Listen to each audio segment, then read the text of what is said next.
It's a little cool, that's All right, so we'll be talking about VEEP, the final season. final. That's too bad. How many It is seasons too bad. did they do? I don't know. Maybe 5 or But, 6. But anyway, Julia Louis-Dreyfus is in it, Yeah. and a bunch of other people. But yeah, she's like the guy who acted House in Yeah. House. I can't remember his name, but yeah, He's an English guy. I don't know if he is. The woman who teaches linguistics out at university had a clip from BBC or something. Well, I like know that. but I just don't know which he does the accent perfectly either way. Yeah. So I don't know. I think she was saying he's English, but Okay. Maybe he, yeah. But I yeah, I might got it have wrong. seen She him might have got it wrong. with an English. No, she'd be right. Hmm. She would have looked into it. So anyway, I made cornbread today. You can have it or not. Yeah, it looks cool. And I'm drinking or eating za'atar. I don't know how to pronounce that. Do you know? How do you spell it?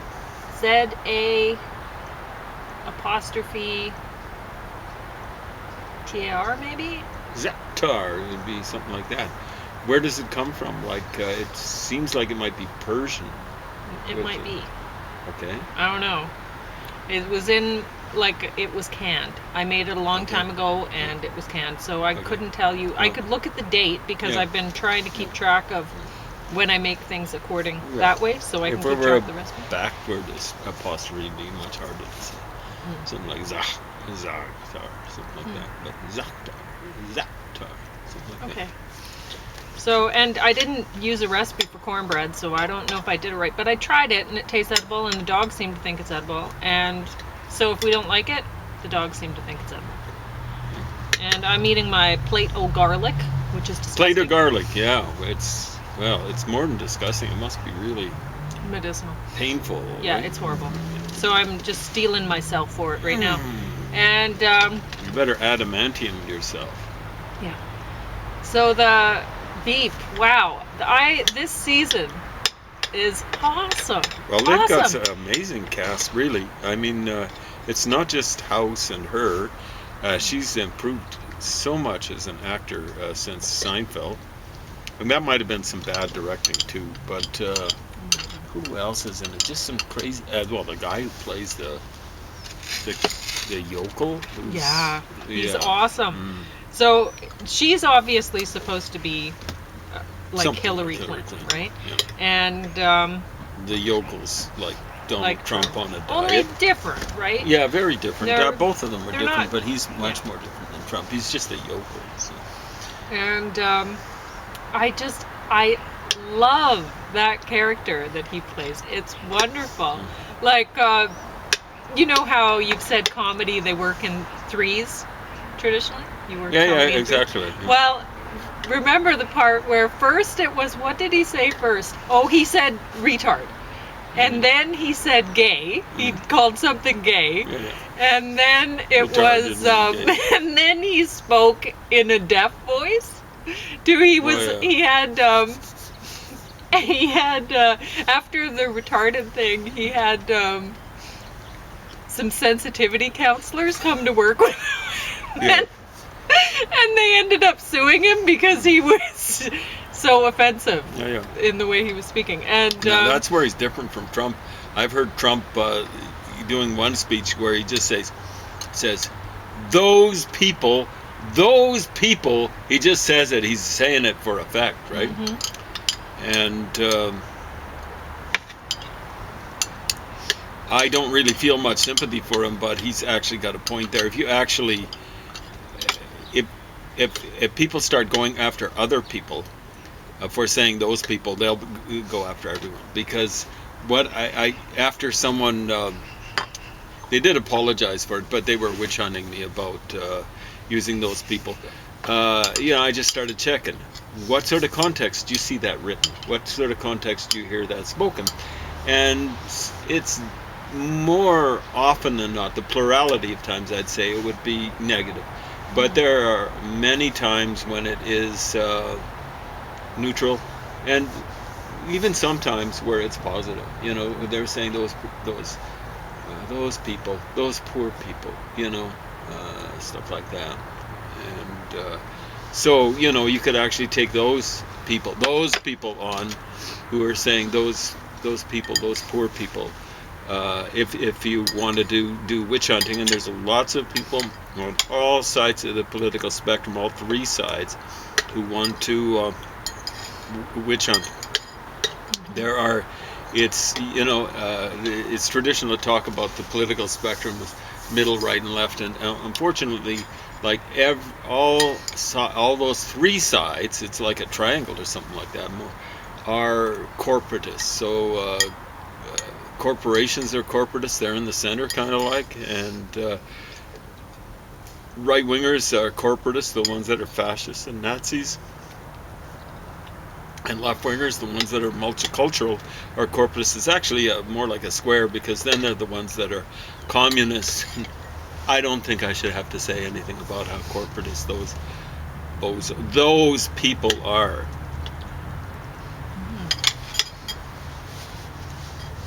So anyway. And I'm talking about white communists, okay? Like the people in Russia. Those people that were running communism in Russia. Okay. So don't go witch hunting me. I'm not even going to say please. Okay? What are you going to say? Go ahead. All right. Yeah, I'm just saying, don't go witch hunting. Don't make a fool of yourself. Oh. But to the folks out there, so that's why I'm not saying please. Anyway, so as I promised, or maybe as I threatened, I'm going to do a review of Schopenhauer. So, in English, Schopenhauer. Ausgewählte Schriften. So that's selected writings, right? And it has the full text of Die Welt als Wille und Vorstellung. If I'm mispronouncing it, anyone who knows German out there, please accept my apologies. So that's the world as will and representation. Probably not a very good translation, but of those words, but particularly Vorstellung. But that, I think, is the standard translation. But it has a couple other pieces. Über Philosophie, Universitätsphilosophie und meine Philosophy. And then another one is, so that's about my philosophy, over philosophy, university philosophy, and my philosophy. And then the other work is über die vierfache Wurzel von zureichende Gründe. So over the fourfold root of, I guess it would be adequate grounds or something like that. So, yeah, that probably doesn't mean that much to you, probably doesn't mean that much to me. So I was more concerned about kind of surfing this than I was in putting together a... Where? Other side, and down lower. Yeah. You got some water there. I'm looking even sillier, trying to get it off. Yeah, well, no, cute. Did I get it? Yeah, you got it. That's good. No, you just look cute, so that's all. Anyway, I thought I'd tell you because you're on camera, right? At any rate, so when it comes down to this philosophy, get ready. I mean, it's kind of weird because, at the university here, they generally... You went through that quickly. You must be pretty sharp on the German. I'm feeling pretty good about it, So I've been reading some Hegel, and that's like the philosophy of history. And it's even easier to read than this. And I'm reading a little bit of Nietzsche in the original, and that goes, he's full of puns and all this sort of stuff. And that's going pretty good. So I'm realizing that philosophy, however intimidating it might be, is a lot easier to read than poetry in any language. And why is that? Because it makes sense. The vocabulary is limited, right? In poetry or in any sort of literature, a good writer should have a huge vocabulary, right? Okay, but then if you're using puns and stuff, that's even trickier. And different not necessarily. It makes it catchy, you know what I'm saying? There's different sayings in different languages that you might not get. Nietzsche was more of a stylist, you know what I'm saying? But this sort of stuff, they have certain things that they talk about, right? And so that goes from one person to another to another to another. Sure. So But I that's would the nature of expect that philosophy. poetry would be very difficult to Well, read in other One of the big problems is a lot of languages, the endings matter, and word position doesn't so much or at all. So if you're reading Latin poetry, you go, okay, you really got to know the word endings. And when you're used to English and French, you get used to the position of the words in the sentence, telling you how they're used with respect to each other. So that's kind of like syntax. But a lot of other languages, most other languages, it's incredible. You can have this stuff coming in any order. One of the things that Horace liked doing, you were asking me about Horace, I think, the other day. Or Your book is going to get wet. Would you like me to No, hold it? it's not wet there. You sure? Yeah, it's okay. Plus, it's it's kind of beaten up. I beat it up pretty badly, but I do that with books. Anyway, like you'll find. I didn't used to like you touching my books. Yeah, I'd exactly. watch you with it, and it stressed me out so much. Yeah. Anyway, I don't. I just go through books. I don't know. I just kind of consume them. I know. Anyway, they end up in my head. It's not as though it's a waste. No, I know. And I mean, my ex, he used to read in the bathtub. It was actually adorable watching him read in the bathtub because he'd have a little towel on the side of the bathtub and he'd wipe his fingers off each page, turn the page. Yeah, some of them still got wet. But I've seen the his things were ruined. Yeah, exactly. But he was trying. Yeah. Which was cute. Yeah. So what Horace would do, and other Latin guys, they'd like to frame a line with an adjective and the noun it's attached to at the beginning and the end. Well, that's not what we do in English. It's not what they do in French, right? In English, we put the adjective right before the noun, or we tend to, and in French, they tend to put the adjective right after the noun. But there you've got in the Latin separated, and that wasn't the usual prose pattern. The usual prose pattern was basically what you find in Romance language. You put the adjective after the noun, unless it was an adjective of size and a few other ones.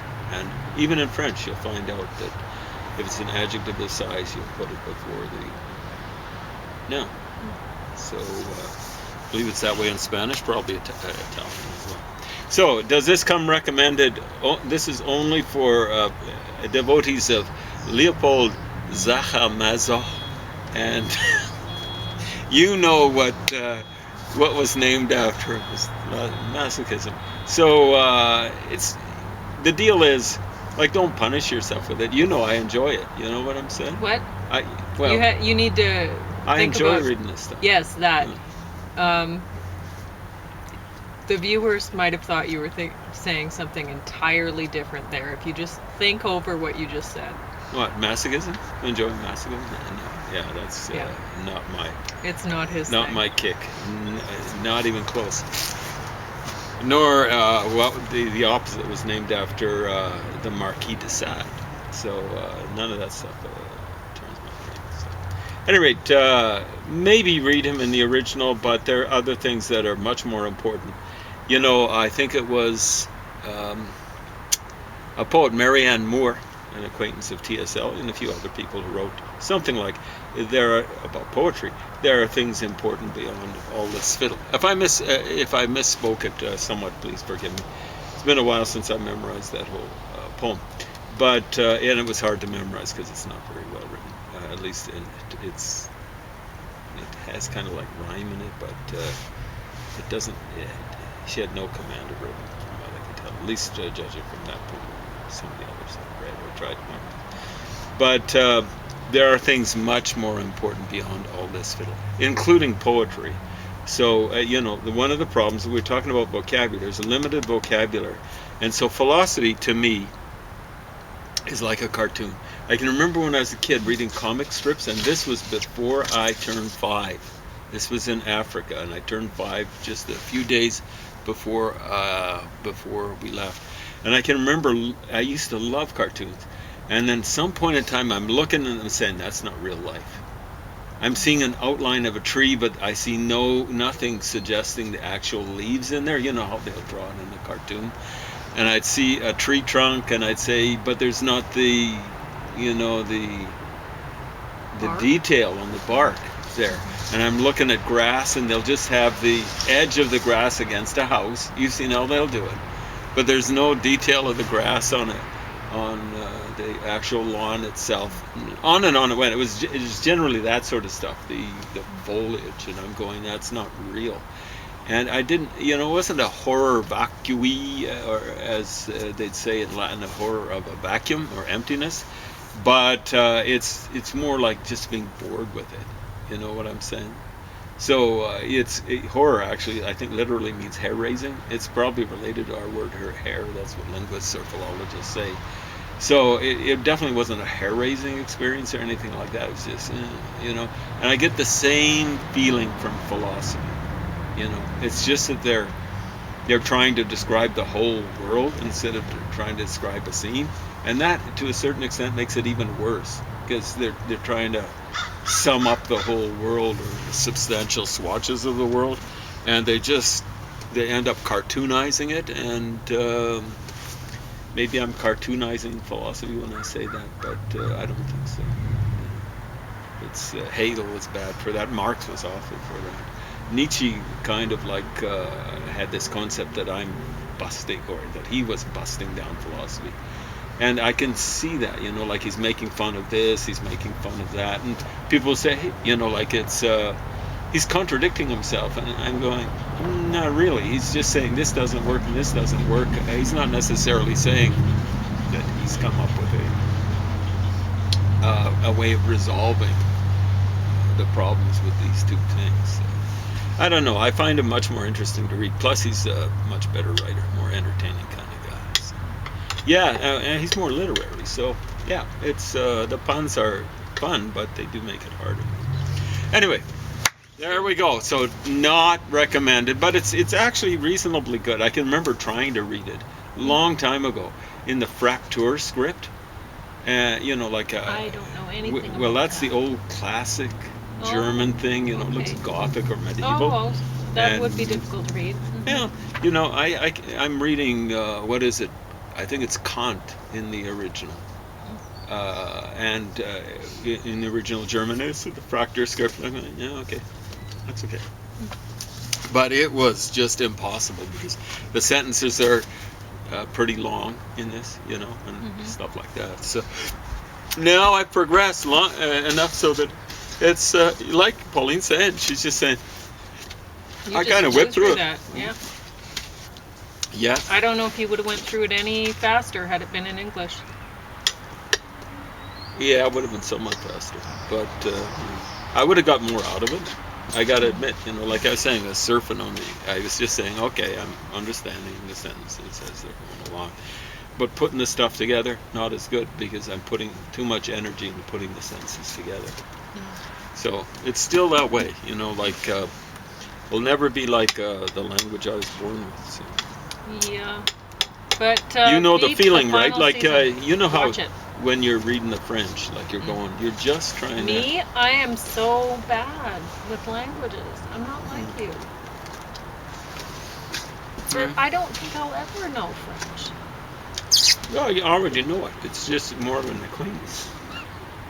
A close personal friend. Well, you know, it's funny because sometimes, like, I'll be, like, you'll feel on top of it, here right? in Canada, we have both the French and the English on our packaging, which in other places they have even more languages. I don't know how they keep things straight. I think they mostly go by pictures or something to explain directions more than, because it just isn't, there's no room on the package. But here we get the explanation in written form, which actually helps a person learn both languages without even realizing that they know a lot. So a lot of the time I'll be reading the French directions for how to cook something or whatever, and then I'll catch myself and I'm like, wait a minute, you know, I'm reading the French, but I was understanding it, but if you ask me just on a regular day, could I read that? I'd definitely think that I couldn't, you know. But if I do it unconsciously, Yeah. And somehow I do, and I don't know why that is, but I don't know. I don't know. We'll see. It's recommended actually you pick up vocabulary just when you're eating, like especially in the morning. Yeah, cereal or whatever. You just turn around the French side and you just start. You should stop eating cereal, though. Okay.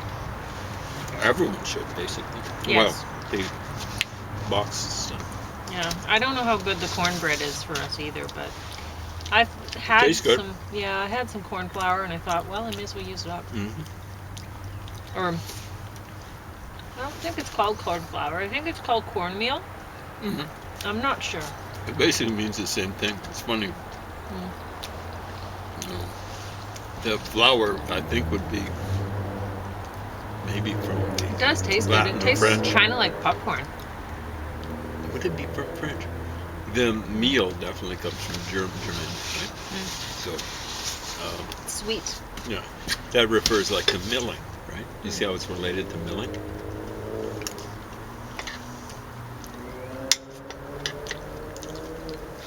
And well, I figured like this chili didn't have corn in it. And now that I think about it, Now it milling does. might be related to a mallet, like banging stuff off. Because that's how we would have originally made meal. We wouldn't have mills. You know what I'm saying? Well, maybe So like a mortar and pestle, though. Yeah, more like that. But so you go to Russian. See, I think it's an Indo-European root, Molotov, like as in Molotov cocktail. I think that kind of means like the son of the hammer or something like Yeah. that. Well, funny thing, Molotov. when I was young and trying to learn how to cook on my own, like, I don't know, 18, 20 or whatever, that's how I thought I had to grind spices and stuff at first. It was like, well, how can I do this? And so I put things in a bag and hammer. And yeah, that's not the way to do it. Yeah, I think generally when we look at archaeology, mortar and pestle. So you get a bowl, and you get something, you pound it this way. Right? Sure. Pounding it this way, I did eventually get a mortar and pestle. it might be almost But- too powerful to pound it this way. Now that I think about it, you might end up smashing the bowl. You just kind of crunch it. With your Exactly. teeth. But So it's better to go this way. Right? yeah, Control I it better. Yeah, I just rolled it. But no, I use a coffee grinder, electric coffee grinder. That works really nicely. And for some things, and then for other things, food processor works really well. So anyway, that's that. There we go. Good cornbread, good meal. So VEEP Good and beef. Schopenhauer. Yep. Getting some real culture these days. No charge.